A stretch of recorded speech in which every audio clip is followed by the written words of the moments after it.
Yoo-hoo! I'll make you famous. Look at all this bullshit.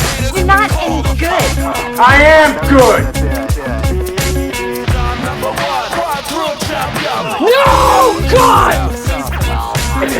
Oh God, Harold, are you okay? Also foot him, excuse me. Stop breaking the law, asshole! I'm sorry, babe. I didn't mean that. Lincoln, get out! Lincoln, get out!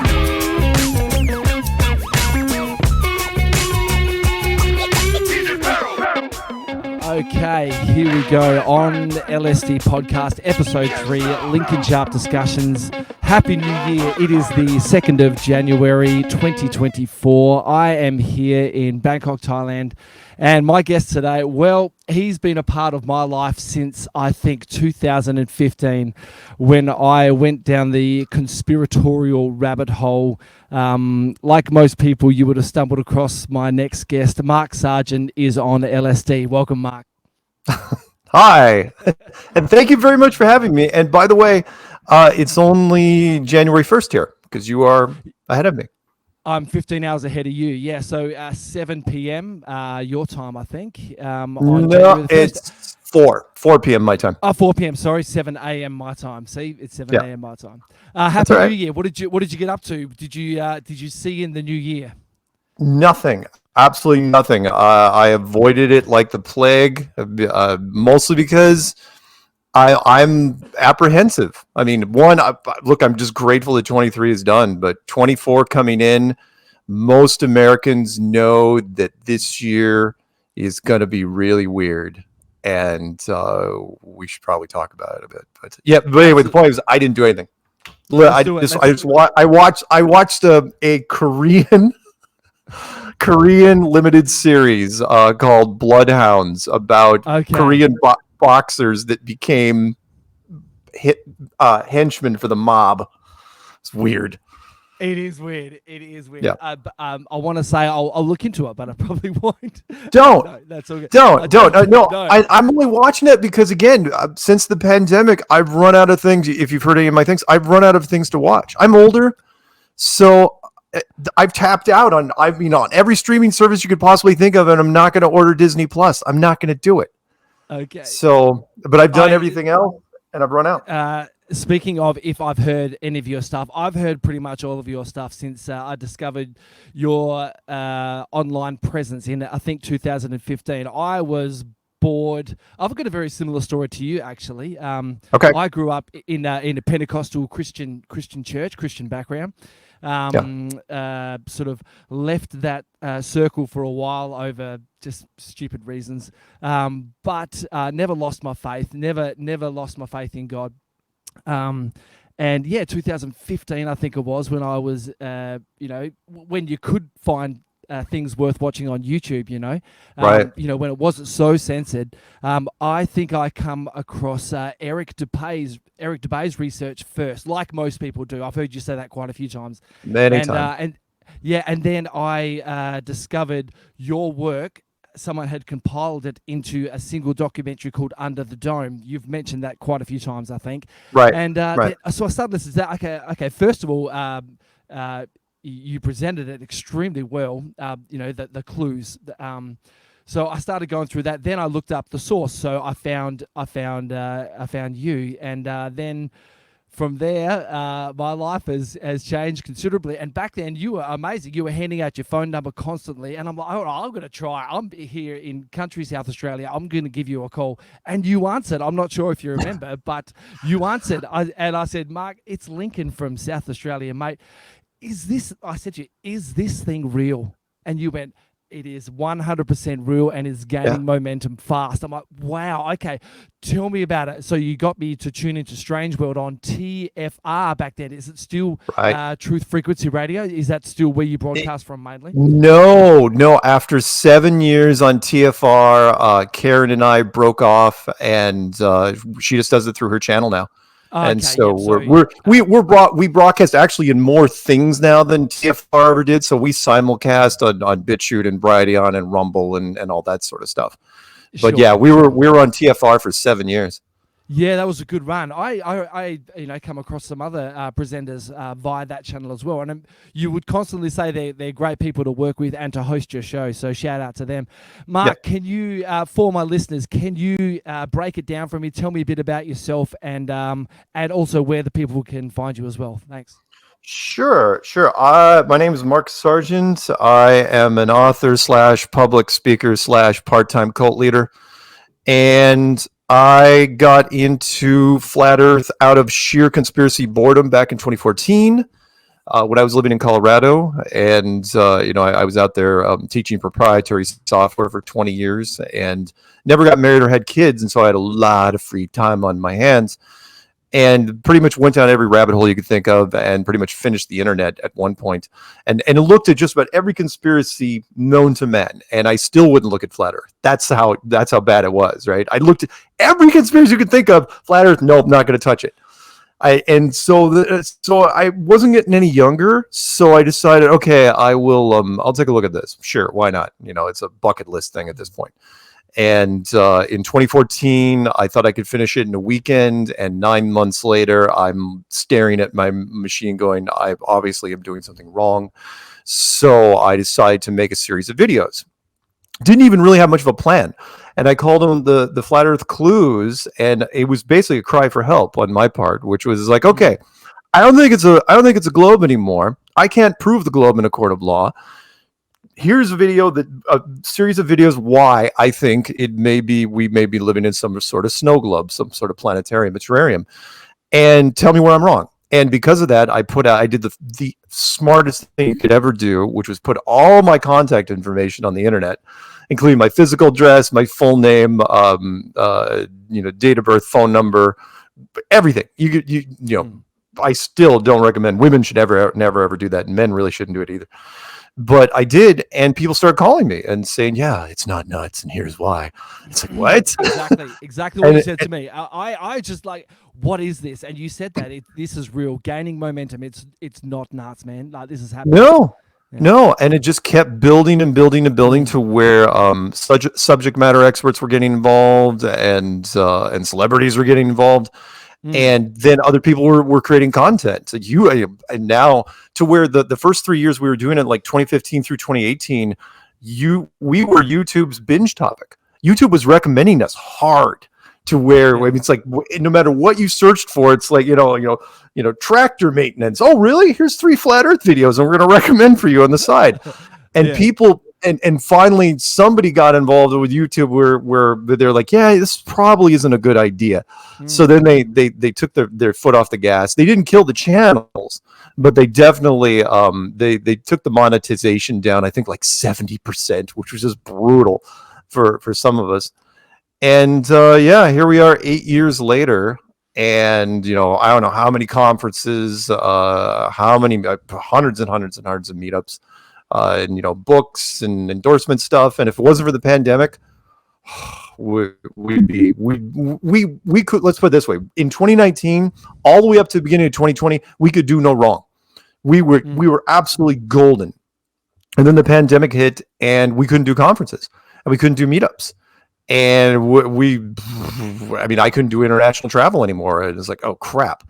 And 3 years after that, it's like now we finally just did our big conference in Vegas, which we should have done 3 years ago. And Flattoberfest, I saw that. Yeah, Flattoberfest was so fun, so much fun. I'm so glad that Karen did it.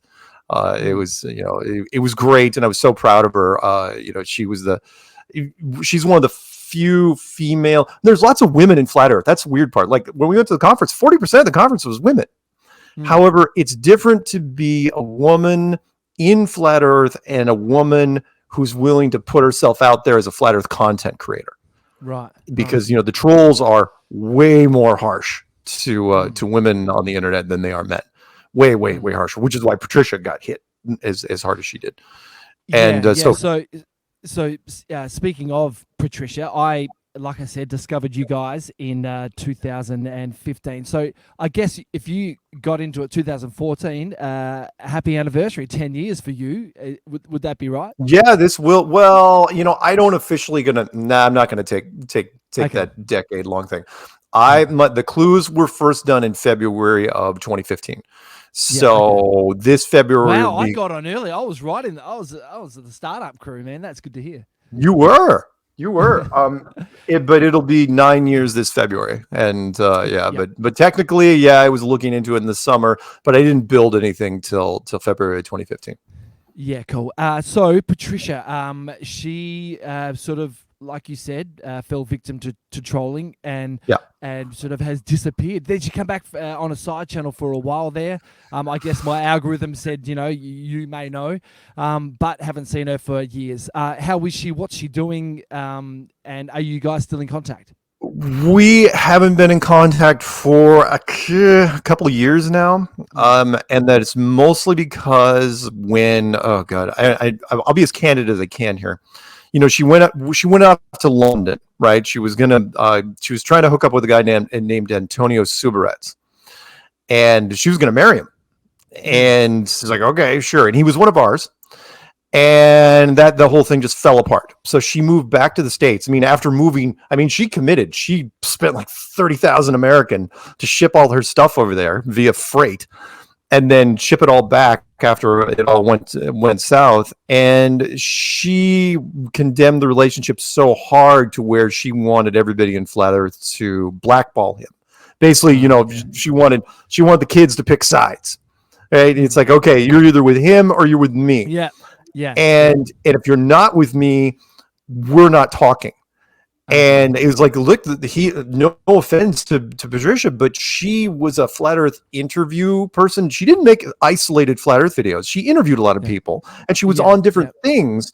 And she was interviewed very well. The most notably CBS Sunday Morning with Jane Pauley, which was just an amazing interview, one of the finest ever. And but Antonio he was prolific. He had made a ton of content over the years. And so when nobody wanted to change their stance, she just walked. That was it. Now, truth be told, it was also that and a combination of the trolls that came after her. They hit her hard. She was the absolute perfect storm of trolldom. Not only was she the triple threat, which was she was beautiful, she was rich, and she was Jewish. Between those three, the trolls are they're gonna be merciless, right? Then on top of it, she made it known that she was gonna read every single comment on every single video. Which the trolls, that's just manna from heaven for the trolls. It's like, no matter what I say, she's gonna read it. Oh, I don't care if she deletes it, she's gonna read everything. And I warned her, I said, look, what's going to happen when you have 50 videos? What happens when you have 100 videos? You're still going to go through? She goes, yes, I'm going to go through every single video. I go, you're going to snap, girl. You are going to lose it. And she did. They did it. Do you know what a wellness check is? I don't know if they do those in Australia. Yeah, for sure. They did a wellness check at her house. And I remember I was on the phone with her when it happened, and she smiles at the cops when they come to the door. It's like, oh no, I'm fine, thank you.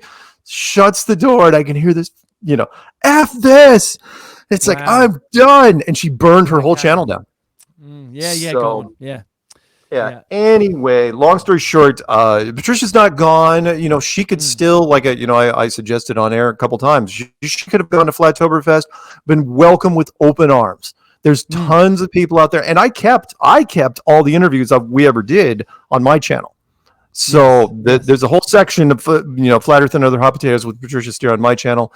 I cherish everything we did together, and hope eventually she comes back around.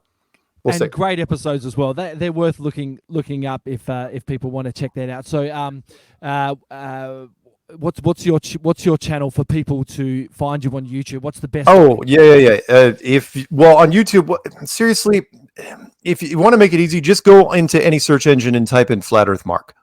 You type in Flat Earth Mark, you will find it no matter what it is. If you try to type it, you could type Flat Earth Mark into YouTube, by the way, and I will show up.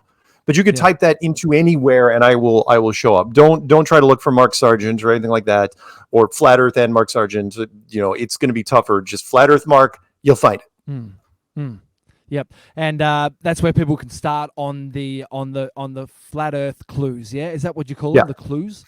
Yep, Yeah. the original flat Earth clues are still there. They were never taken down, so they're still date stamped. Thank God. Yeah. My channel Yeah.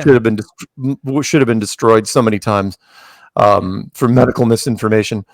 But they're still there from back from 2015, and which was weird because the clues, it's like you look at them, it's like, oh yeah, they got quite a few hits. It doesn't, it's not an obscene amount of hits. I go, no, those are where I got all the early hits from were from, because I made a Creative Commons license, were the people that took my clues, and I didn't ask for permission. It's like, it's like, hey, great, grab them.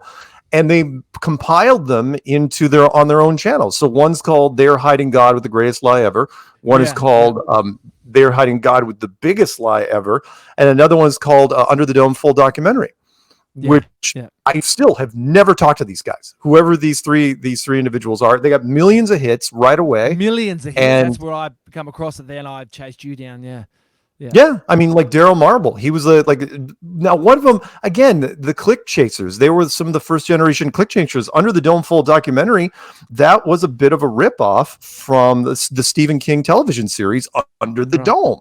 Right. And so people watched the Under the Dome series that was on network television, and then they found it on YouTube thinking it was related. And by the time they realized, it's like, wait a minute, this has nothing to do with the television show. They were hooked. So it's like, let's just keep going with that. Yeah, sure. Yeah.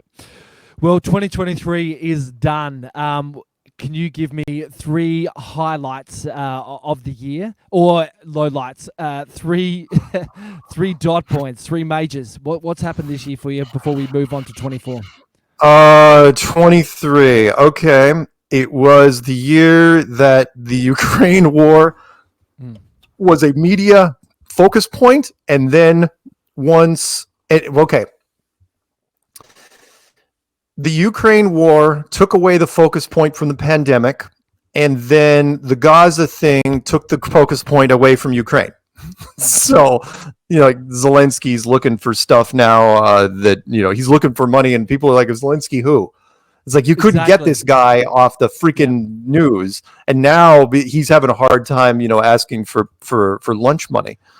The second thing would probably be, for me, the lowlights would be the fact that women's sports is being destroyed by something we're not even really allowed to talk about that much, but I'll mention it. It's like, look, when there was a Canadian weightlifter who transitioned over and went into Canadian weightlifting and beat the second person, almost doubled the weight, almost doubled it. What a disaster. And I felt so bad. It's like, look, I grew up with female athletes, and including my sister. And it's like, look, there's a reason why we have them like this. There isn't a sport out there, unless you count like ice skating, that is even close. So that was a real low light for me. And you know what? I'll throw in a weird one for you. You want? It's not even a low light. It's just where America is right now. The fact that Taylor Swift got Person of the Year, Time Magazine Person of the Year. And believe it or not, as much as I had that reaction you did just then, I thought after a while I was thinking about, because I watched I look at so many different news boards from different countries in our country, and it's like, you know what? I know exactly what Time Magazine was. It's like, why not? We got to nominate somebody. So it's like, why isn't it her at this point? She's the only tour that anyone gave a crap about. And it's like, we're trying to tie her to the NFL, to professional football with that one guy. It's like, that's a complete relationship of convenience. That has nothing to do with anything. Yeah. And it's like, that's where America is right now. We nominated a pop star as Person of the Year, not because of political activism. Remember Bono, I think, won it years ago. Yeah, I bought that cover.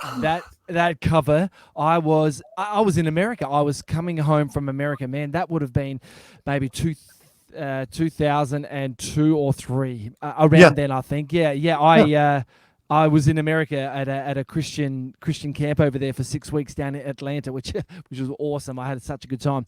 But yeah, Nice. on the way home, or there, I remember seeing that in the airport. I'm like, whoa, because I was a massive U2 fan, and then you Oh, find yeah. out. Like, I remember one of the bylines, which was, "Can Bono save the world?"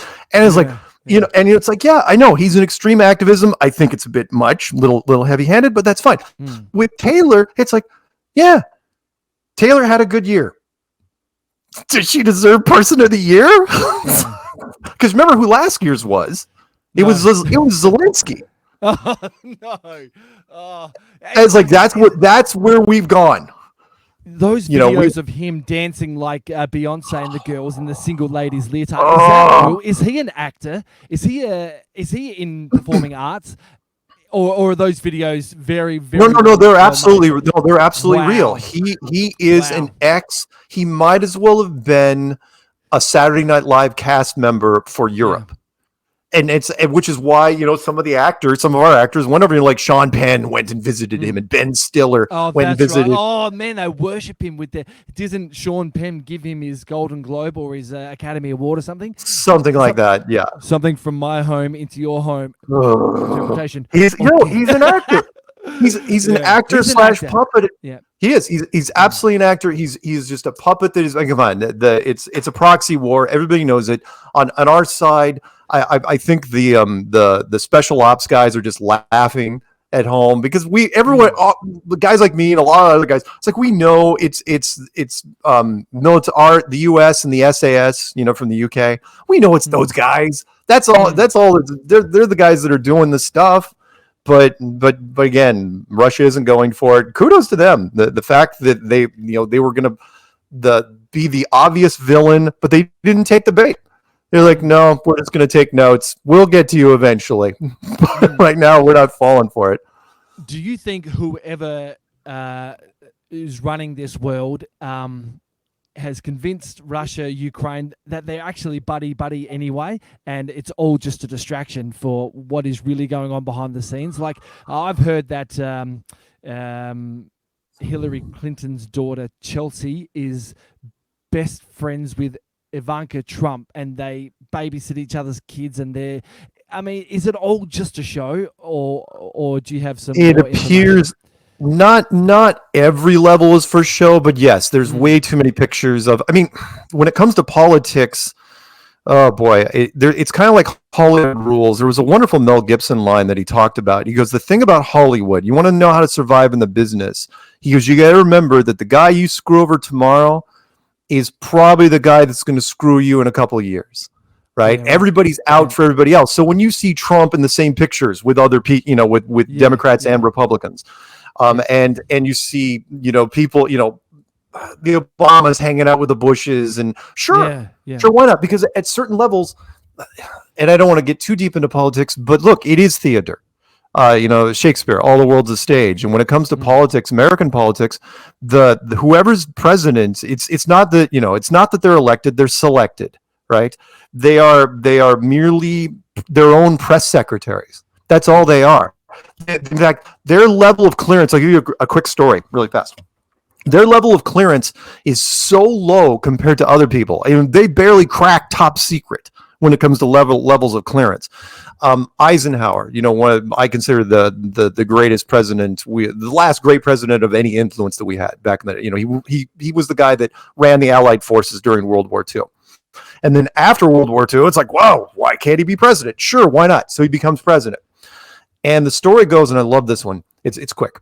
He supposedly, he didn't oversee, but he found out about Area 51 because it was being built then. And he knew it was getting finished up. So he makes a phone call because, he has the phone number to the place.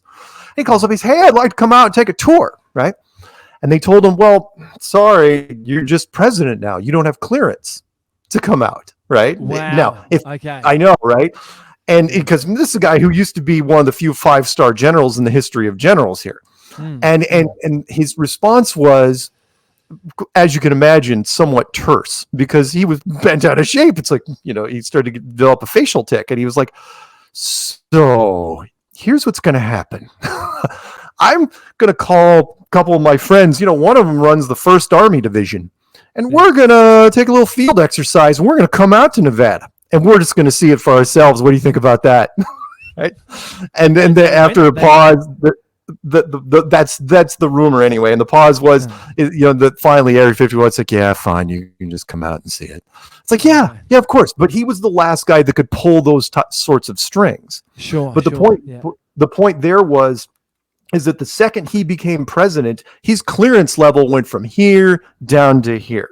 So every president that's in there now, they're just people that are meant to be in front of the camera.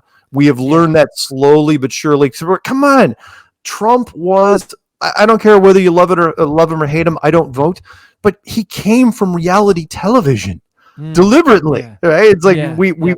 And it's not the first time we did it. Ronald Reagan was a B-list actor. He did movies with chimps back in the day, right? And Obama got training. He got acting coaching from Harry Bennix, the black guy that played the general in the Superman movies recently.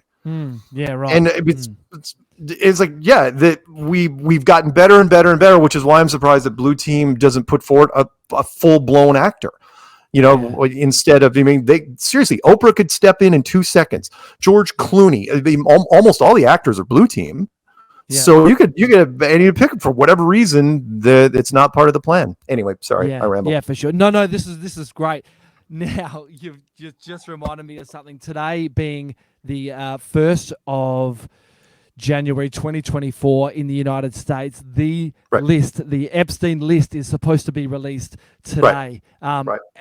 You obviously know that this is the date that's all happening. Have you heard anything, or when can we expect to see this list? Because I've also seen, I don't know if they're mock-ups, but on Twitter or X, I've seen this person's on the list, all these people, and now Oprah's gone missing.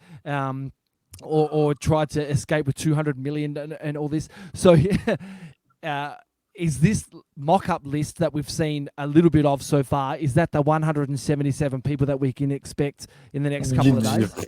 No. It will be much shorter. And the reason is this. Think about it, as much as... Yes, the general public would love to see the full-blown list because, the general public loves gossip, right? There's a reason why soap operas last for decades and decades, and why TMZ still to this day is never going to die. You couldn't kill TMZ if you wanted to. The reason the public would love to see it, but think of the powers that be. We'll just use the CIA as a great example, right? The CIA has a vested interest in this list to keep most of it private. Yeah. And the reason is because, let's just say I was in the CIA. All of a sudden, you get a hold of this list, and you get to see it before anyone. You now have leverage access against powerful people, right? Maybe not as powerful as some of your people, but definitely people in different avenues, and you have it for pennies on the dollar. Meaning you can now influence, let's just call it what it is, right? You can blackmail a lot of people using this. It's like, it's you. All you have to do is make a phone call. It's like, we need your endorsement on this. We need you to make a donation on this. We need you to use these talking points. If you don't, hey, we've got the video. And do I think that Epstein is dead? Yeah, I do. Because really? I do, because you don't need, you've watched enough movies over the years. You don't need him and how you pronounce her name? Ghislaine? Is that it? Ghislaine Maxwell. Ghislaine. We'll call it. Okay, Ghislaine. Yeah, you don't need him and Ghislaine alive. In fact, she's probably got more access than he does. Oh yeah, I'm sure he watched the tapes, but she was the one that helped set things up. She was the madam behind the scenes. I realized really quickly once you saw what she was about, it's like, oh no, she was the intel. So you make him go away, right? And, sacrifice him again. People think he's alive. Hey, great, but you didn't need him to be alive. But you definitely keep her around because she can verify stuff. It's like, hey, this tape's kind of grainy. Who are we looking at here? Oh, yeah, that's blah, blah, blah. She goes, I can tell you all sorts of stuff about that night. Not to mention, if you want to do that, go over to this room over here and look at this tape. This was great. You have the tapes on everything. So, but will there have to be sacrifices? Yes, the public is going to demand it. Politicians are going to demand it. You're going to sacrifice some of the smaller fish, some of the more important people that are tied to money. So will you sacrifice some politicians? Sure. Will you sacrifice some entertainment people? Sure. Are you going to sacrifice corporate interests? Probably not so much, because though that's where the real influence is, money. So I've heard a few things. Do I think that like Bill Clinton will get sacrificed? Yeah, probably, because he was one of the most high profile things. His name came up so many freaking times. Do I think any of the royal family will? I don't think so. I don't. The what's his face? The guy that got that snapshot with the blonde. Andrew. Yeah. Yeah. He's already been through the ringer anyway. There's nothing new you're gonna get from them. He's one step short of just living out in the countryside somewhere, never to be seen. So anyway, the list is going to be very short. We'll see. I mean, they've drugged this thing out for a while, but I think the public will get enough to where they'll be somewhat satisfied. But you wait. There'll be a lot of names afterwards. It'll be like, why aren't we talking about this, or why aren't we talking about this? That's right. Because it's leverage. It's that happens, and then another distraction happens. It's like nothing ever gets dealt with. Like the public's attention span is getting shorter and shorter by the day. Well, the fact that we have YouTube Shorts, that's a great example of it. When did TikTok's the same? Reels on Instagram, it's just flick, Yeah. Goldfish, even goldfish have longer attention spans nowadays. I mean, I've run into kids. It's like, they go, oh, seriously, I don't want to watch a 9-minute video. It's like, are you serious? It's like, we do streams for. I mean, Jaron, just from Jaronism, he just ran a 12-hour. Was it 12 hours? I saw 4 hours leading up to New Year. I clicked on it. He ran 12 hours. Yeah. He went 12 hours. It was crazy. All I saw was Dave sitting on the couch with those sunglasses on. Just like this. He'd had it. He'd had enough by hour 1. It was hilarious. He's a cracker. How is Dave, by the way? How's his app going, and what can we expect in 2024 on the Flat Earth, Sun, Moon, and Zodiac Clock app? Well, the app's going very, very well. He's put a lot of time and a lot of effort into it. The features are fantastic. He's going to be heading down to Mexico and broadcasting from there. He spends his winters now in Mexico. Okay. So he's going to be heading down there and doing interviews from there. Hopefully he'll get better bandwidth than he did before, because I know it was a little rough when he did it last year. But he and I got a chance to hang out. We had dinner at the Flattoberfest when we were out there, and he didn't speak. He doesn't like doing that. We'll see. I think I can get him to do a public speaking thing. Actually do a full presentation at next Flattoberfest. I got a couple ideas for that. I might even be able to help him there. But he was great. I mean, he had a booth set up, and everyone came and said hi, and he made himself available the entire time. It was awesome. And he was the guy that got that big YouTuber to go to the event and troll us. He was the Tyler Oliveri. In a massive way. Yeah, saw it. He trolled you guys in a massive way. Hey, he did. Did you fall for it? Because I remember you didn't fall for Jake Paul. Logan Paul. Yeah, no, I did. Yeah. I didn't. But I was one of the few guys, because Logan's demographic always skews so young. He skews. His demographic is junior high boys, and you're thinking that's kind of weird. It's like, no, he's trying to be. He only be able to pull this off for a little bit longer, which is why he switched over to wrestling. But he's always been like, oh, I want to show junior high boys how cool it is to prank somebody. Right, when he was in his late teens, and now he's mid-20s, and now he's doing wrestling. No, I didn't buy it back then, but I was one of the few people to do internet research. I remember doing a meeting the night before he came on with a lot of the presenters. I go, you can't let this guy get on stage. This guy is a freaking professional clown, right? And they're like, sorry, we don't know who he is. It's like, oh, my God. You guys need to do research outside of Flat Earth every once in a while. A quick research, just YouTube him quickly, and you like Robbie Davidson. I think he would have said nope immediately. I'm thinking, okay, yeah, that's not entirely true though, because in Robbie's case, he fell to the victim of a lot of promoters, which was he took the money. Logan basically bribed Robbie to keep his mouth shut. Is like, look, I will buy a whole bunch of VIP tickets. I will buy hotel block things. I will buy all sorts of crap, but you have to promise me no one knows. And I'll be damned if Robbie didn't keep this up. He didn't tell anybody. He didn't even tell. He didn't tell the inner circles. He didn't tell, the Ben Franklin's line. The best way to keep a secret between three people, kill two of them. And that was That was Robbie Davidson. I mean, he absolutely kept it secret. So no, Robbie knew. He was just hoping that we would forgive him because at the time Logan had like 6 million subs, and people back then didn't realize that it's like, oh yeah, by the way, you can buy as many subs as you want. It's unlimited. You just go out there and buy it. By the way, if you've never watched the documentary Fake Famous, it is a fantastic documentary. You want to know what anyone under the age of 30, what's going on in their head when it comes to social media? Fake Famous. It's absolutely fantastic. Awesome. Okay. 2024. What can we expect, Mark? What's on the cards for you? What have you got coming up? Do you have a big year planned, or do you just sort of take it as it comes? Like when I emailed you about an interview. Hey, by the way, thank you for being so transparent and contactable. You've always written back, even in your show. The other day with Karen, in between breaks, you're writing back to me. Hey, thanks for the heads up about Elon Musk's Hyperloop. Yeah. Look, you go with what works, and for whatever reason, being transparent in the beginning, even though there's still a lot of people that it's like, oh my God, you shouldn't put your contact information out there. It's like, look, it's not like people can't find me anyway. It's not like I'm super secret. No one gets to dox me because I've already been doxed. So, but yeah, I'm happy to do it.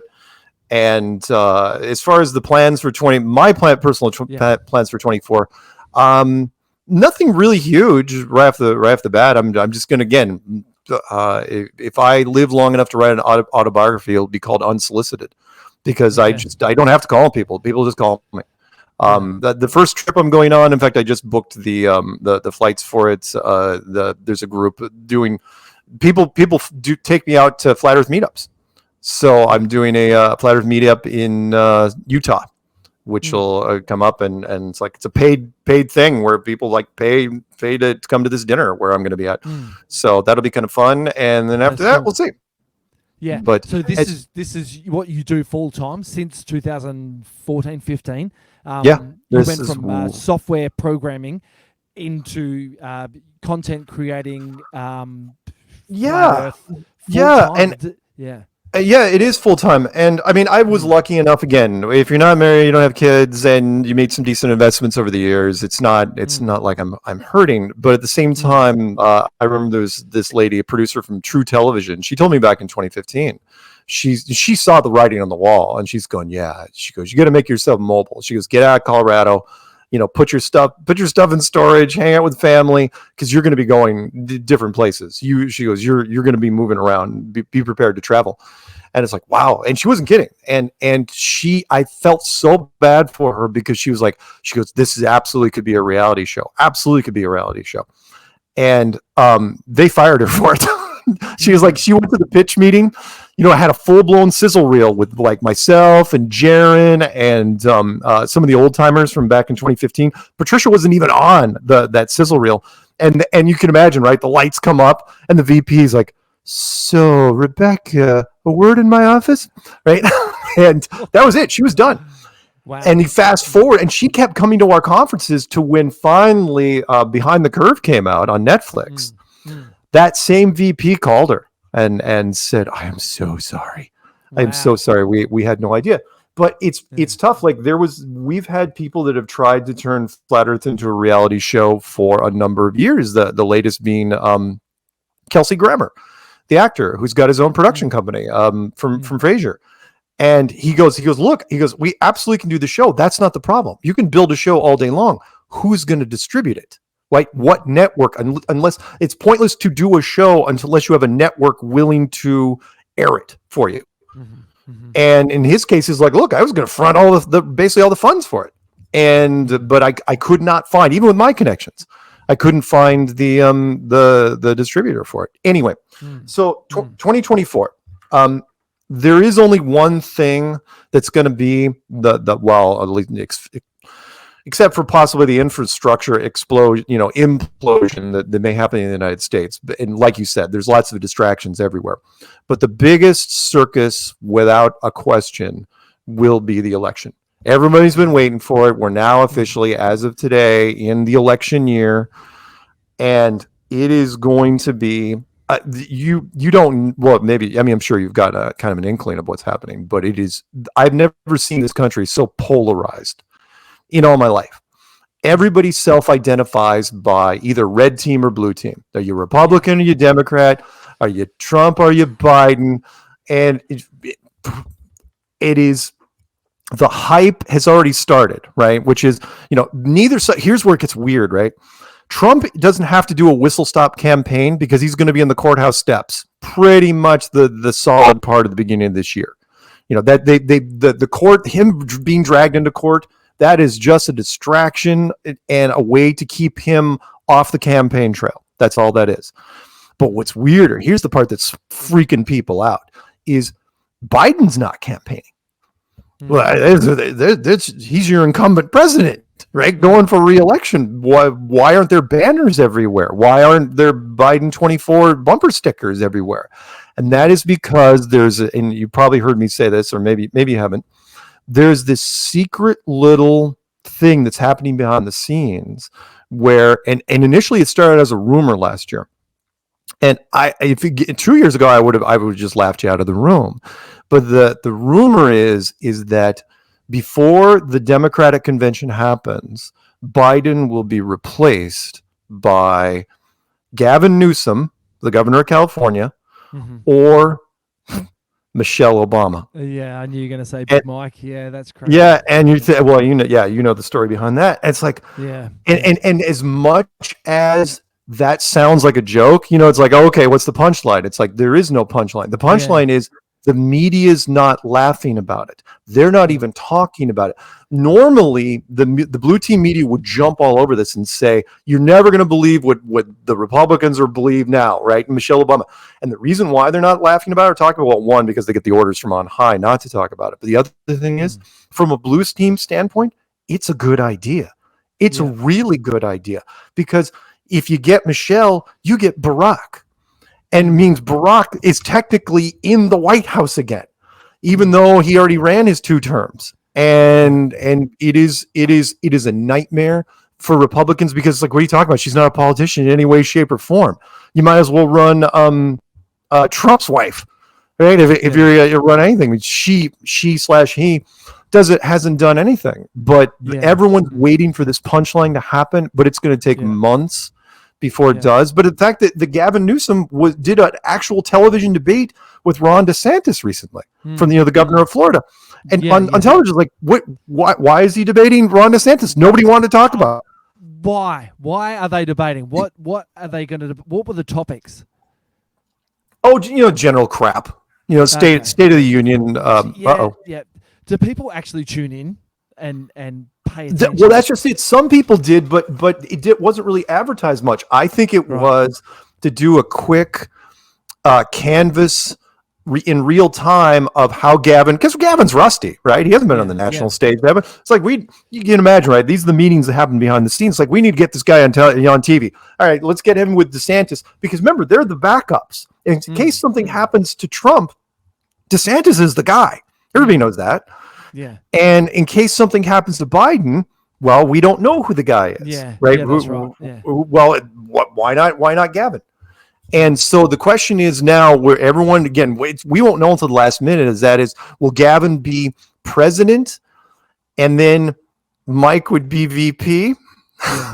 or would it be the other way around? We don't know. But either way, no matter which way you go, you get Barack back in the office. And by the way, with the people that say, Barack's running Biden's campaign, it's like, well, not really. The powers that be are running any campaign. If you want to go and choose, and by the way, there's some people that say, the Clintons are running both of them. It's like, no, there's the food chain goes up much, much higher than that. But if you want to believe that, that's fine. Sorry. There you go. Yeah, no, great. Do you know, or are you friends with true, honest Biden supporters? And could you point out videos of Biden just fumbling his way through a press conference, or even just shaking hands of people that don't even exist. Like, do you know those people who support Biden? Like, you know, no, they don't. And Blue Team, there's a bit of hypocrisy when it comes to Blue Team. Blue Team knows full well. It's like, honestly, I would have lost money on my friend that helps me work on Strange World. You know, Master Gunner Brian Burton. The master, yeah. He was, you know, he was like, "There's no way Biden's going to make it through his first term. I mean, he's going to fall and break a hip, right? He's really in bad shape up there. So kudos to whoever's pumping him full of drugs and, you know, putting leg things in his pants to where, you know, he doesn't tip over, and you've got guys close by to where he doesn't fall. It's like, that's amazing that the fact you've done it. Now, granted, he hasn't done that many public speaking things. Let's face it. And it's like, he's also not going to be campaigning because, one, he probably can't do a debate even if he wanted to, and a whistle stop tour would just about kill him. But no, nobody believes that he should be run for second term. Nobody. Yep. Nobody. No and Kamala. And Kamala's a joke. Everybody tackling Kamala, what a joke, man! Australia Sky News makes so much fun of her. Like, what do you call them? Word salads, I think. Yeah. She's got, unfortunately, if you play poker at all, she's got a huge tell, and it's that laugh, which they've actually coached her over the years, and it's gotten better. But it was so bad in the beginning, you know, that nervous laugh, and it's not just a nervous giggle; it's a nervous cackle. It's a disaster. Yeah. It's a giveaway. So people are saying, well, you know, maybe, you know, if something happened to Joe, she'd step in. It's like, well, that would be a nightmare, sure. And if you want to make the second part of this, which is what I'm looking for, is some sort of critical mass in 2024, where America, you know, in 2023, there's one. Let me add an addendum to that, which is in 23. Efforts were made on all sides to make America look as weak as possible. What they're trying to do is they're trying to bait other countries into getting into a war with the United States. They've been trying this for a while, and nobody's going for it. Because at the highest level, military guys are pretty smart. They're not like the ground troops, right? They're not that dumb. And they look at America, and I was trying to put this up recently. I was going, look, America has spent so much money on defense since World War II, right? Huge, ridiculous amounts of money on defense. We've still got all the equipment, all the toys. And these guys know this. So even if America's divided, you know, we're polarized. We've got huge border problems. We've got huge economy and infrastructure problems. You really going to try to take them on? It's like trying to take on the Roman Empire as it's receding. It's like, yeah, they're weakened, but you want to be, who's going to be the first person to cross that line? Because whoever is the first person is going to be incinerated. And they know this. So like when China still hasn't taken Taiwan. China owns Taiwan. Everybody knows it. China, for whatever reason, isn't going to invade and take it. I don't know what. China has disappointed me to no end. Russia, cagey, they know better. They're like, yeah, fine. You want to exchange cruise missiles? We'll do that all day long. We'll do drones, and you can do drones. And which leads to the question, it's like, if you're in a war with a country, but the media doesn't cover it, are you still in a war? No, you're not. We're blowing up stuff. They're blowing up stuff. In fact, they're doing industrial espionage over here and in Britain. They've got a thing, by the way, for Britain. Oh God, you wait. If this thing ever goes hot, Britain, I don't know if you remember the animation where Russia was toying with people. It's like, oh, by the way, we have a special atomic tsunami torpedo that will put off your west coast. And they showed the graphic of this giant radioactive tidal wave that just wiped out all of UK. And they put this on their national television, and they're laughing. Britain was just horrified. It's like, yeah, we're kidding. This is the stuff they want to do. But anyway, that's what I think. Can I just change subject for a second? You just reminded me of something you mentioned on one of your shows, maybe a couple of years ago. You mentioned, and you're the only broadcaster that I've heard mention, Homestar Runner. Do you remember Homestar Runner, that cartoon? Yes. I'm like, finally, someone knows the Homestar Runner. Dude, that was such a funny animation. Do you remember? Homestar Runner. By the way, thank you. By the way, for bringing that up. I haven't even thought about Homestar Runner in a while. Homestar Runner was a rite of passage in the late '90s, early 2000s. on the internet, which was, remember, there were only so many cool internet sites out there back in the day. Yeah. And Homestar Runner was this wonderful, was it Flash animation that made by these two guys. I think they were brothers. And they the content was just deep. I mean, these cool cartoons, and they read emails. Yeah, from it's strong bad with let me check the email. Let's get let me check the Dear Strong Bad, how can you type with boxing gloves? And that is a very good question. Delete. It was brilliant. It was absolutely brilliant, and they would show up at different comic book conventions, and they were really, really cool guys. But yeah, Homestar Runner. I'm pretty sure it's out there now. There's no way they're going to let that thing die. So if you've never looked at homestarrunner.com, please, by all means, because even if they did, I'm sure people have archived it and put it back up in video format. In fact, on YouTube, you could type in Homestar Runner, and I'm sure it's still there. Yeah, it's still there. Yeah, for sure. Yeah, I was in a studio for quite a bit back then, recording CDs, and our producer, he got us onto this. He goes, "You guys got to see this," and it's like, you watch the first one, it's like, okay, but then you watch the second one, that's kind of funny. Then you're into it. It doesn't take long. Oh yeah, and you get hooked to where I'm embarrassed to say, because really only the cool people know about that site, where you could do a flash, of the different characters, because there was a lot of characters, right? Yeah, and strong, I know bad, strong, sad, strong, mad, Homestar Runner, and the what was his little pet called, the thing, the itch, the dip. Oh, oh crap. Yeah. Now it was on the tip of my tongue. The geef, the geek, the cheat. The cheat. The cheat. Get us some drinks. Oh, strong man, get us some drinks. Strong mad. One of them wouldn't talk. Strong mad just go. That would be strong mad. Yep, strong mad, the big strong guy. Yeah, big strong guy, and there was Coach Z. I mean, there was two guys basically did almost all the voices. It was awesome, absolutely awesome. I love when the internet was new. When you had to go, you only got high speed internet at the office. I lost, like, for example, I was a big early gamer, and I lost entire summers because my office was one of the first offices in the city with T1 connection, and I would go there and play Diablo 2, the original, because it was like, I'm not going to do dial-up for my freaking house if I can get T1 for free. And I spent summers there, like sun up till sun down, on the weekends. And I remember the janitor who had a voice box. I don't think he was from Vietnam, but anyway, you can imagine, like, squeaky wheel janitor rolls his cart by my door, and he goes, Mark, you really got to get a life. And then rolls by.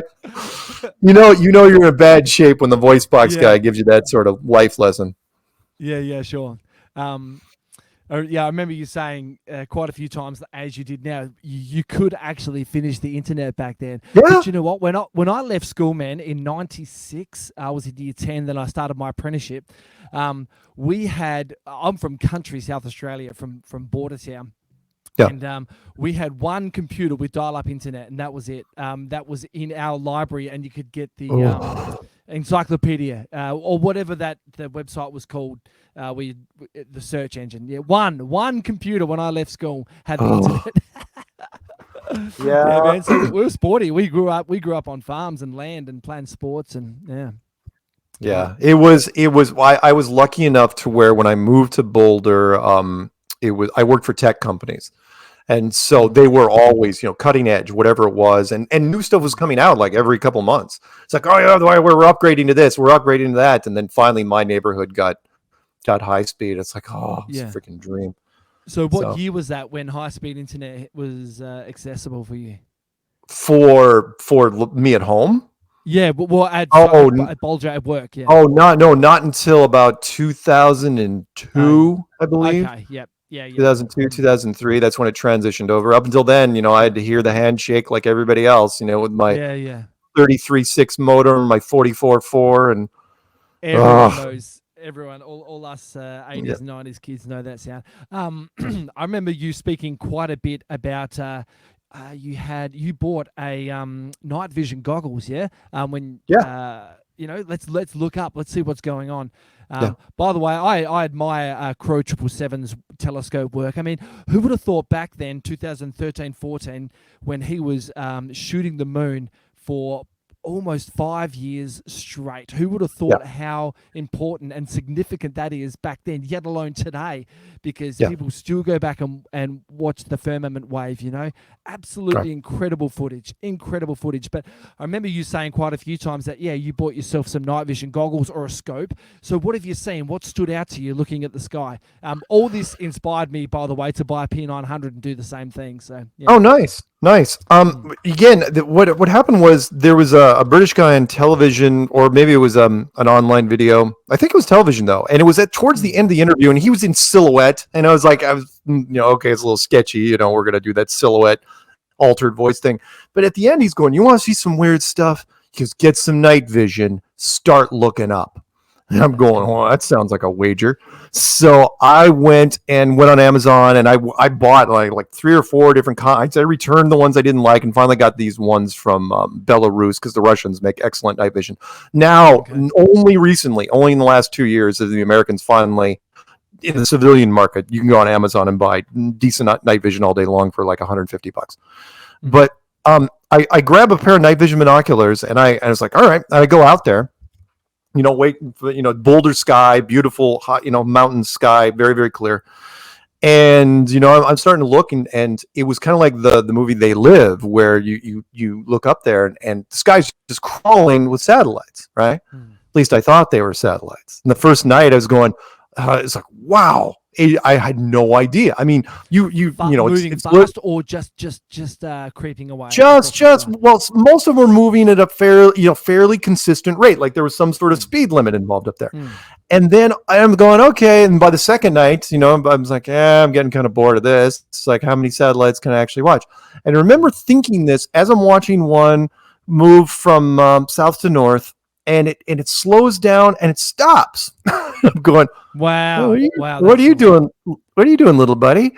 Right. And it was like he was lost. Right. And then all of a sudden, quick burst of whatever, and he banks to the right and goes almost ballistic at an amazing rate of speed. I'm going, wow. Yeah. What the hell was that thing? And and I'm going, wait a minute.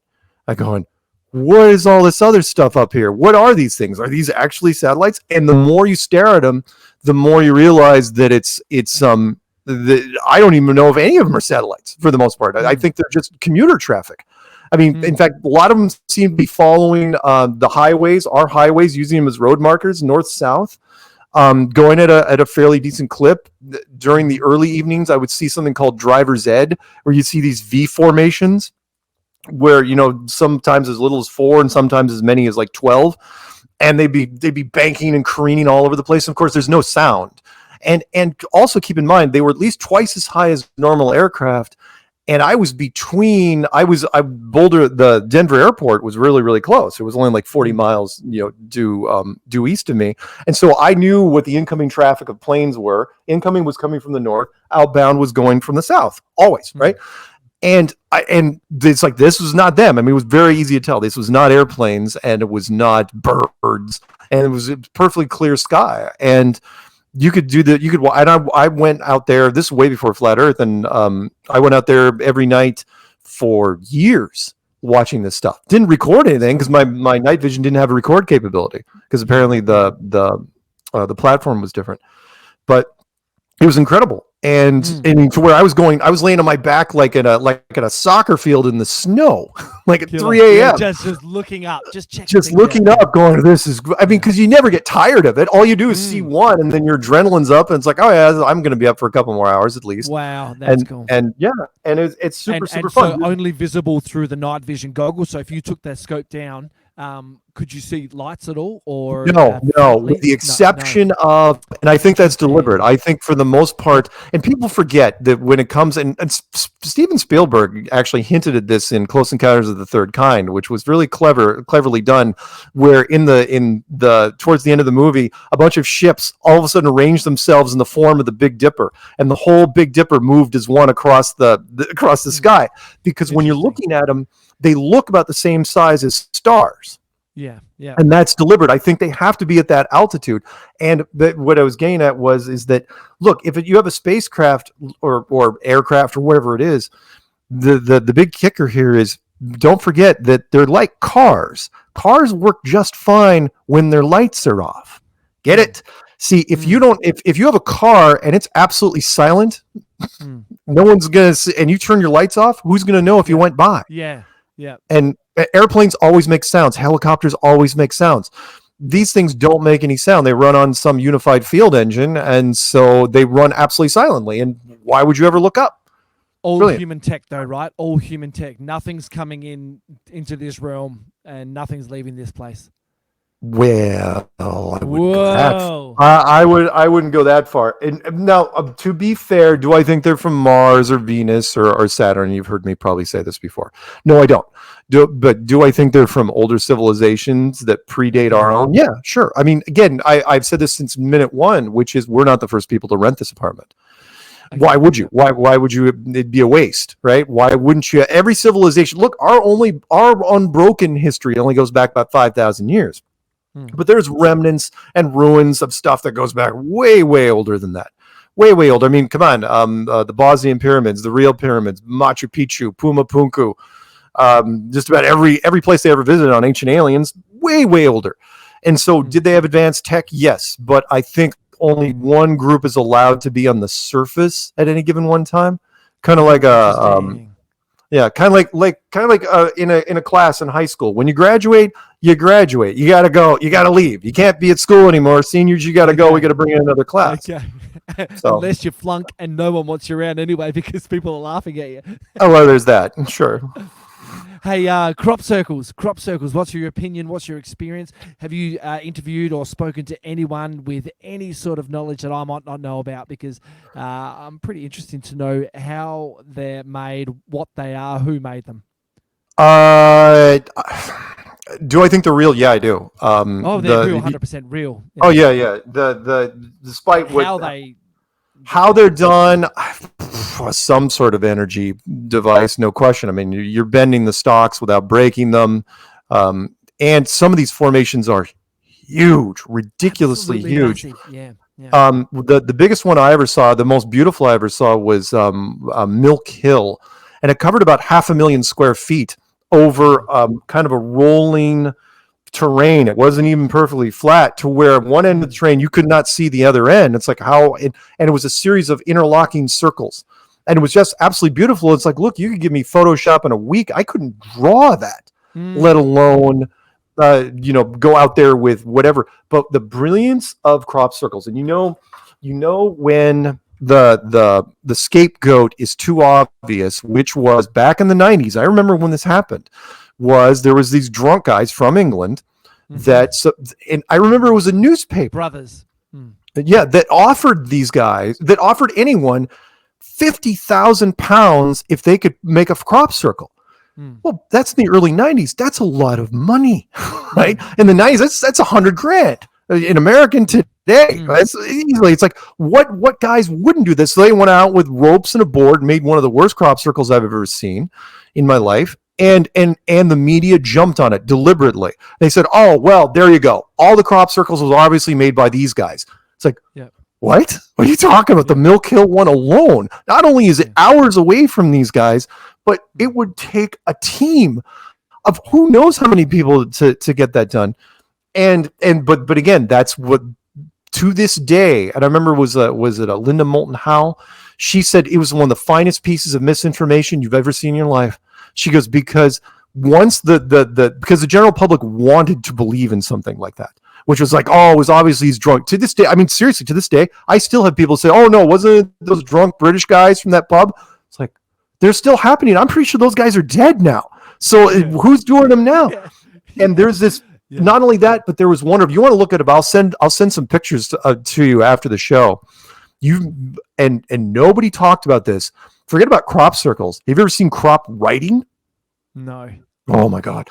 Was in Russia, and there was this field next to this highway, and it was like somebody took a printed, like when you're doing a print job, and it's like print 4 or 5 pages. And it was like, but these pages were like an acre per page. And it was like, and was laying on top of each other in a language I've never even remotely seen, and it appeared overnight. So like by morning, all these cars were pulled off the road, and people were taking pictures from elevated positions. It's like, what the hell is this? And it was in Russia on top of it. No, crop circles, I think they are not even graffiti's too lowbrow. I think they're banners and insignias of former civilizations. I think it's allowed in the rules of this place, the unwritten rule book, which we're not allowed to see. Kind of like the same rule book that says you're not allowed to show up in the main street of show up in the middle of Paris with a golden spaceship and start taking selfies and signing autographs. You're not allowed to do that. But at the same time, that same rule book says, oh yeah, if you've got some boaters that are just off in the middle of nowhere, some hikers, or maybe a military people that are lost, oh yeah, you can go after them all day long. But no, any group of people over a certain, which is why the greatest UFO sighting in the history of anything, look it up. There's a wonderful wiki on it. It's called the 1561 Nuremberg event. Seen it. It's not wrong. You've talked about it, and I looked it up. It's amazing. Yeah, it's amazing. I mean, and again, that broke the rules. I don't know what happened to the coverage there. You've heard me say it. It's like what got me wasn't the fact that these huge armadas were fighting over Nuremberg, Germany on a beautiful spring day. No, it took an hour for that third faction to show up. An hour. Yeah. It's like, dude, I could point a gun out the window right here. I could fire a couple rounds off. There's going to be cops here in 10 minutes. No doubt. But these guys were hammering on each other for an hour. These guys, whoever these two groups were, they found a blind spot, and which leads in a whole nother thing. It's like, why is there a blind spot? And again, one more thing really fast. If you ever watched Ancient Aliens, they covered this. But you know what they left out? They left out that third faction that showed up, which was really because that third faction really cements the whole thing and shows people it's like, no, there's a power structure here. There's a hierarchy, which is there are people that, I'm not saying they're cops or the UN. There's something else going on here, but there are layers of hierarchy way, way above us. Sorry. Yeah, no doubt about it. Yeah, it's good. When you mentioned, they're not like, it's not like they're just going to show up in Paris and go, boom, we're here. But that reminded me of that Nuremberg footage, or just a picture, wasn't it? It's just a drawing. Yeah, it was just a picture. I mean, again, there was no photography back in 1561, but you had sketch artists all day long, and in an hour you could draw, it was a beautiful drawing. Absolutely, and it's still in their museums to this day, and it's gorgeous. And people say, "Oh, it's sundogs," and it's like, sundogs, really, on a perfect cloudless April morning in Germany. I go, and the thing was the reason why one of the reasons they got away with it was in 1561 there was no science fiction references, so the only thing that they could really attribute to is religious event. Okay. It's like, well, it's got to be a sign from God. It's like, really? Because it looks like flying aircraft carriers to me. Looks like, the old school Vimana stories of India from back in the day, where you had those flying cities that beat each other to death and then finally took the Indian civilization back down to the Stone Age. If you know those stories, which is pretty good. Absolutely. Look up. You guys don't know what I'm talking about. They're listening. Look up something called the Mahabharata, which is the Indians. They have absolutely. If you go to India, they got no problems with UFOs at all. It's like, oh yeah, it's part of our lore. Yeah. Because our civilizations used to be flying. Have you seen recently a video posted on Reels or TikTok here in Thailand of what other people are calling Nephilim on a giant on a hill, and someone's doing having a photo shoot with these background of mountains, and then they're like, oh whoa, and they sort of zoom into this mountain, and it looks like this giant figure sort of forms itself back down into the rock formation. You probably haven't seen that. Oh, I haven't seen that yet. Last couple of weeks, that was huge over here, and cool. I'm going to try and contact this guy, because if that's here, I'm about an hour north of Bangkok. If that's drivable, man, I'm going to send it. I'm going to head out. You should. Start. Why not? I'm here. Hey, yeah. But Antarctica, are we any closer to getting one of us down there, or because Yeah. at the moment, Mark, I've got a friend working on the Australian base down there, and he's constantly sending me via Snapchat videos and photos of it's, dude, it's a mining corporation down there. It's incredible what they're doing. He says to me that they're drilling for carbon dating and things like that, bringing up samples and stuff. But dude, I've worked years in mining in Australia. The scale of mining, you can't even watch a YouTube clip and understand the scale of mining, and that's just Australia alone, which is huge. But down there, dude, it looks exactly the same. They've got the tractors, the loaders, the diggers, the haul trucks. It's just in snow, man. So the wheels are replaced with tracks, and they're moving something down there. And so I've asked him. I said, "Would you like to come on and can you live stream from down there?" He goes, "Don't know if we can live stream. We could talk when I get back." And I said, do you know much about the history of Admiral Byrd discovering more land down there? He goes, Right. "Yeah, we've all heard about and talked about the ice wall." And so he was actually heading inland, 1,200 kilometers inland. So when he gets back from that expedition, I want to find out more and more and more. Like, Definitely talk to him. Yeah, I mean, the 24-hour sun down there doesn't exist. We don't even know, I believe it exists. But I mean, I know there's some of our people that think it doesn't exist, and there's been some weird video when it comes to that. But I could go either way. The reason why it hasn't been on my top 10 list is because the average person doesn't know what that means anyway. If there's, sure. the average person doesn't do 3D modeling in their head. But if there is 24-hour sun, that just means there's a secondary light source that's happening down there. That's exactly what I think as well. If it is, it's reflecting off something, Yeah. Yeah, that's awesome. I hate seeing division in the flat Earth community. People releasing videos calling other people shills or Freemasons or anything. Why is the division? Is that just another distraction on keeping everyone from the truth themselves? Sort of grinds my gears. No, that is unfortunately just the nature of human beings. I mean, that's been around there since minute one, which is when it comes to media, when you're doing stuff where the general public's responding to you in any fashion, some people don't play well with others, period.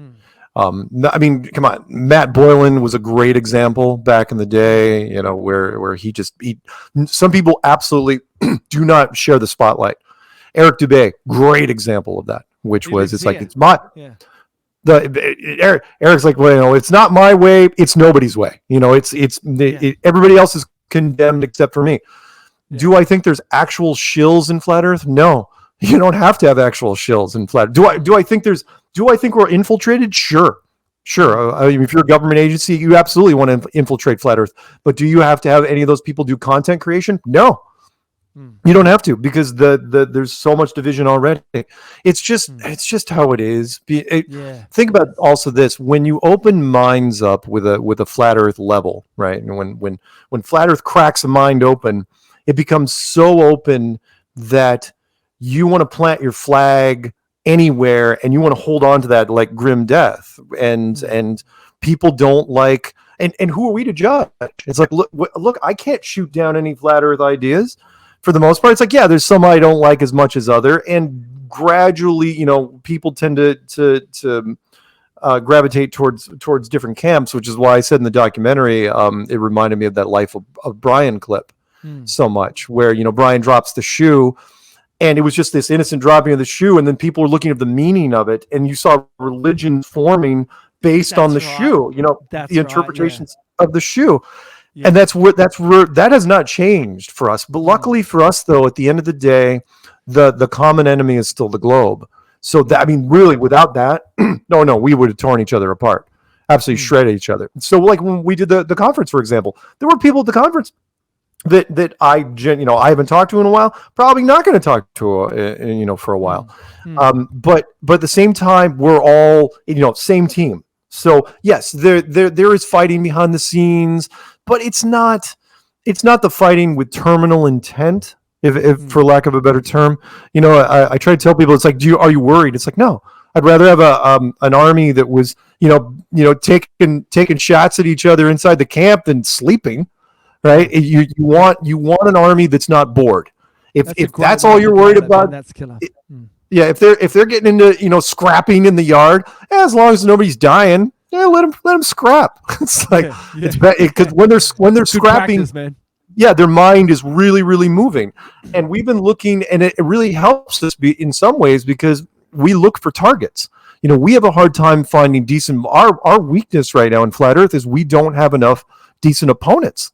We don't have a decent celebrity opponent to save our life. Neil Tyson made some comments back in the day. Joe Rogan made some comments back in the day. And the trolls that we have, they're just not good. They're subpar. The fact that Austin, Whitsitt can just unload on anyone. He sleepwalks through a lot of those debates. I mean, I see the grin on his face. And it's not just because he's cocky. It's because it's like, I can do this all day. Right. I think he did I remember watching him. He was doing like 1-on-10 where he had like 10 guys in a split screen. Right. And it's like, come on, man, what do you got? And he was just knocking him down. And it's like, yeah. And he's not the only one. Yeah. Yeah.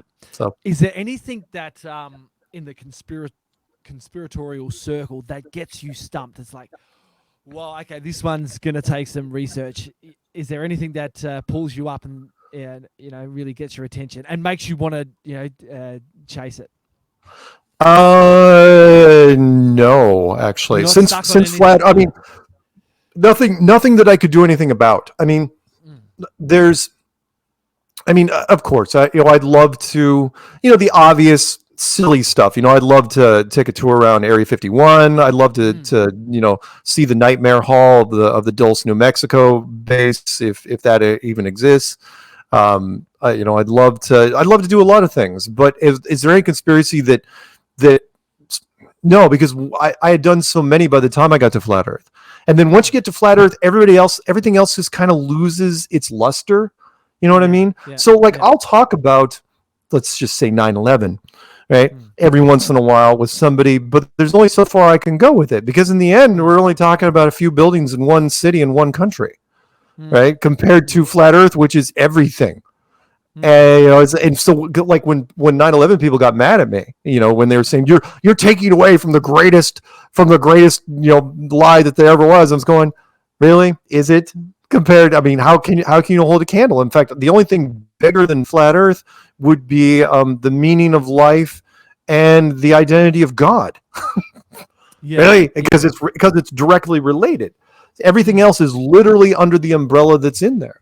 So no, I'd love for somebody to find a Bigfoot, for example, or a Yeti, or an abominable snowman. Yeah. And bounties have been put out there for a number of years. And as much as the critics would like to come out and say, well, they've never caught one and they should have accidentally caught one after all these years. It's like, well, some animals carry off their dead. And don't forget the billy ape, the 6 foot tall chimpanzee, which was just found, not even 10 years ago, that stayed hidden from humanity forever. And they only found one because one was dead and they got drug into a village. Of local tribesmen. And it's like, hey, look at this. By the way, it's a chimp that's 6 feet long. Yeah. And the reason is because the chimps were smart enough that they stayed away from people. They avoided people. And there's lots of species that do that. I've also heard that they're on a different frequency or a different resonance. So, it's difficult for these beings not to be captured on camera. What do you think about that? Because no, you're absolutely right. There's because I come from the video game world, there's something out there called, if you play games, they're called treasure goblins, which is I'm into Call of Duty on mobile right now. Drives my treasure goblins show up and they're really tough to catch if you can even see them. Right. Okay. And it's and so there was this story of a rancher on horseback that was near a tree line and a Bigfoot showed up, and it's like a cagey, rancher, and he had a lever action carbine with a scope on it, and it's like, he goes, I had him at point blank range from my horse. No way, that target was way too big. By the time I fired the shot, he has blinked out, and it's like, treasure goblin. Okay, okay. You know what I mean? It's like, there are some things, I think the god has a sense of humor when it comes to things. He leaves breadcrumbs around, but he also puts mysteries. It's like, there's some mysteries you're never going to catch, because come on. Now, does that mean, and I think the military's probably tried, the military, forget about the X-Files. I think the military, I'm sure, once had a program. It's like catch Bigfoot, right? Yeti snatch, or whatever you want to call it. And to where they use their high-end stuff, helicopters with thermal imaging, buzzing around. It's like, there's no way he's getting away. And when they open up on him, he's not there anymore. Yeah. And there's only so many times you can do that. And then it's just classified as, things that we're just never going to get. Yeah, that's right. Have you heard of the Confessionals podcast with Tony Merkel? He talks about this stuff all the time. I have not, but I can't listen to everything. So. Yeah, true. I know you're flat out busy. Macroaggressions. I forget his name. Charlie Robinson. He comes under the banner of Merkel Media. Well, this guy, Tony Merkel, dude, he chases these skinwalkers and grey people and wolfmen, and he actually has done a couple of documentaries where he's gone and stayed out where they've had this experience of this guy's goes out hunting with his hunting dogs, and his dogs are literally picked up and thrown across and broken branches of trees and come back days later, and they're on the search for these things. But again, that comes back to, can these things actually be photographed, or are they resonating on a different frequency that I just can't seem to? I don't know. I don't think they can, because remember, it's been a lot. The over here, the Bigfoot heyday was back in the 70s and early 80s, and hunters have tried. Lord, they have tried. And you got to remember, I'm in Bigfoot territory. In fact, I lived the highest concentration of Bigfoots is just north of here in Canada. There's a place called Vancouver Island, which is a very big, very forested, mountainy area. And there's tons and tons of sightings up there, but not a lot of people live there, with the exception of Victoria, which is on the coast. So I don't know. I don't know.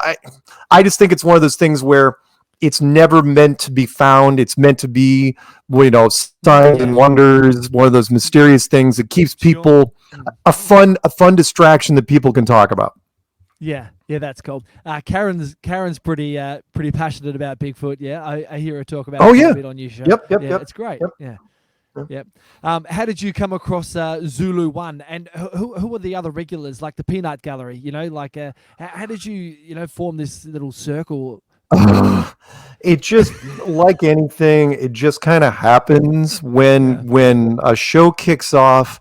People want to, people will offer them, they'll say, hey, can I do this? And you it's not like we do auditions or anything, but you kind of give them you see if they like it, you let them come on and do stuff. So Zulu, he was one of the early callers from back in 2015. Don't know exactly why. He listened to TFR. TFR, of course, contacted me immediately after hearing an interview I did with Rob Skiba. Contacted me like within seconds after the show ended. Yeah. It's like, how would you like to do a show on our network? It's like, I've never done a show before. And they were like really insistent. It's like, we'll set you up. Here's your time slot. What do you want to call it? They're asking me this on the spot. I was like, and I just came up with Strange World. But as far as the Zulu, when you're a caller on a show, if it resonates and people give you shout outs, other callers give you shout outs, that reinforces you to call in more. So he started calling in more, and then it moved out towards the later part of the show. So he's almost always the last guy on the show. Although tomorrow night he'll probably be the first guy, because he says he's been doing this so long. It's like, can I be the first caller of the year? It's like, yeah, sure. Peanut Gallery reached out to me, military guy, and it was weird. He just kind of slipped into this producer role where he just kind of behind the scenes. He didn't want to be on camera or anything like that, and he just wanted to make sure everything went smoothly. And it's like, okay, sure. And if Do you he's work if in the he's same my studio, or is he online? no, he's a somewhere else? different part of the country. If Okay, he is yeah. my unofficial handler, then great. Whoever picked him picked a good one. Thanks. Yeah, you Um, did well. That's right. Yeah. yeah, I mean seriously, I get accused of that so much anyway. Why not? Yeah. And then everybody else, like Jan from Dallas, she calls in on a regular basis. I mean, every podcast, once you get a certain call board going, and longevity really really helps.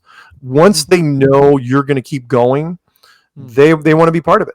So it's like anything. Does Dottie They- still call in or not? Because she was a bit of a crack up. No, but Dottie, well, it's kind of. Dottie was kind of looking for a relationship through Flat Earth, which isn't bad, and she's not alone. There are a lot of women out there that are looking for. Again, Flat Earth is so unique in that conspiracies are usually 90% men, but Flat Earth, from what I can tell, the conference was 60% men, maybe.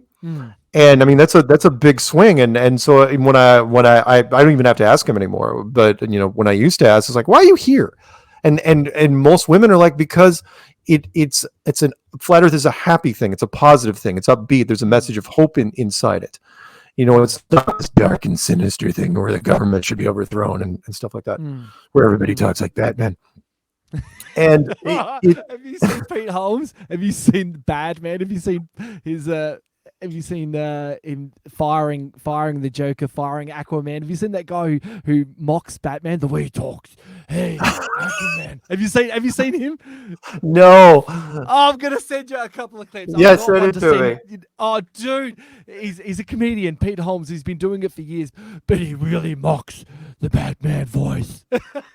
Oh yeah, well, I mean, by the way, that's Christian Bale's fault, which is Michael Keaton kind of talked like Michael Keaton, and Val Kilmer talked like Val Kilmer and George Clooney. But when Christian Bale, method actor, kicks in, it's like, well, and it makes sense because you really want to disguise your voice if you're going to be Batman. You don't want to sound like somebody that's going to be around town and in the news.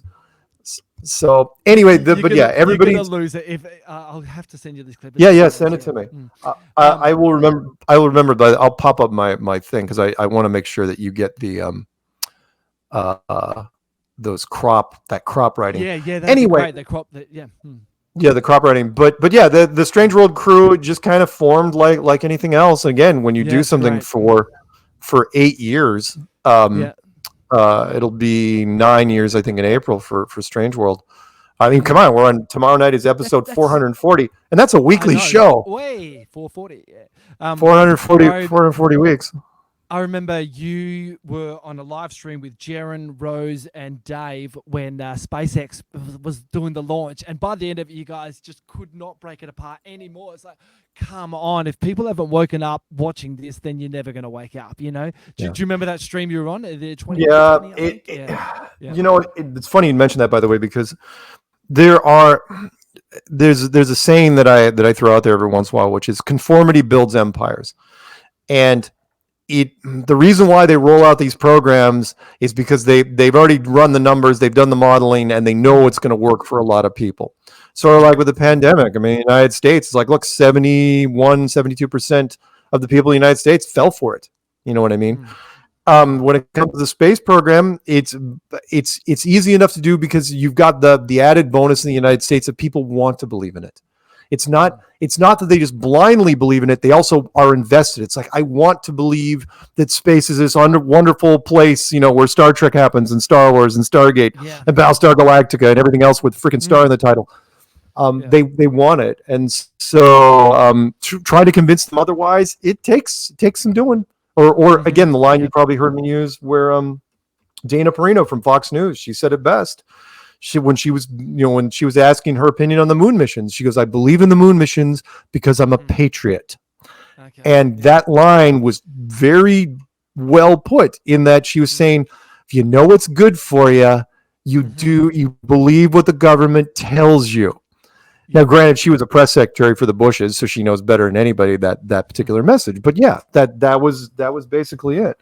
The people in America, but it still bothers me to no end because I ask people outside of this country, I say, people in Europe, you people from Sweden. I go, why do you believe the Americans went to the moon? And it doesn't matter if there's from Sweden. Everybody answers the same way. It's like, well, because it was on your television. And your news would never lie about something like that. It's like Which you don't know president's what's wife said that Americans will believe anything they see on television? Was that Nixon or Nixon's wife or? I can't remember, but you're absolutely right. Yeah, They do.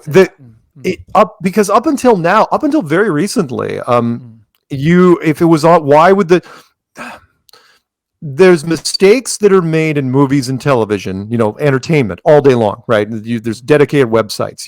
If a coffee cup literally moves from one side of the room to the other without a good transition, they're going to call it out, right?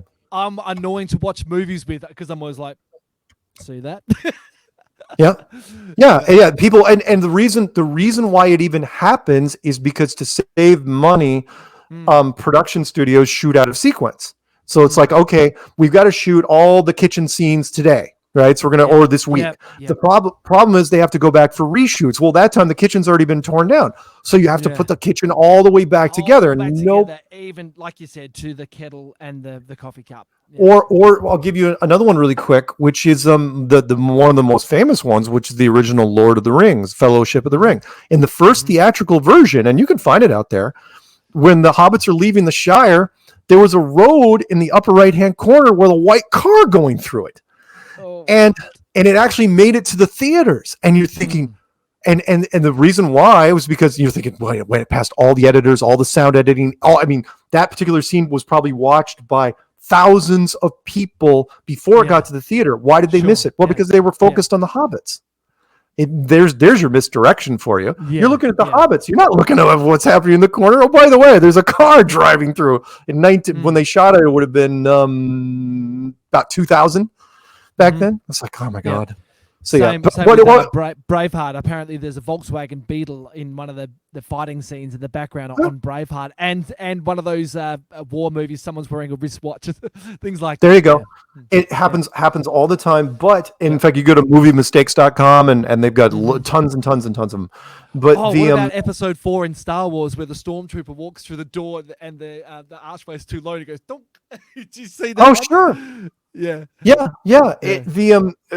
But it never should happen in the news, because the news is real time, and the news, why there wouldn't be a script tied to the news ever. It's just, it happens as it happens, and news footage you should not find mistakes in news footage. And that's where the internet really changed, because people, those bored nerds, start going through. It's like, wait a minute. That's not right. And then again, one of the easiest things to do was space footage, because there were so many mistakes in space footage. So, which is why now it's disaster. It's still terrible, but it helped us because it gave us a baseline, because there were people criticizing the moon missions for years before Flat Earth came along. I mean, in fact, right after the last moon mission, 1972 happened, there were nerds that were jumping all over crap, but there was no internet. So the only way they could even show anybody was with still shots, and they go to the UFO conventions, which wasn't the most credible place to go anyway. Right. And so these guys would say up this booth, it's like, look, the moon mission was fake. Or, oh, look, this, there was obviously something weird and sinister happening on the moon. Didn't occur to them that there was no moon to go to. The whole thing was a freaking soundstage, which is why I loved the Rammstein video. We're living in America. We are living in America. No, we're all living in America. With a K, America with a K. And when they shot the video for that, they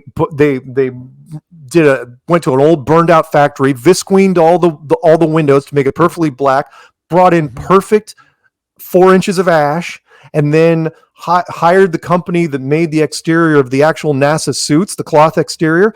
It was color palette perfect, absolutely flawless to the NASA version. And that was a nod to, like, oh yeah, you want to know how easy to fake it is? This is how easy it is to fake it. We did it for $1 million.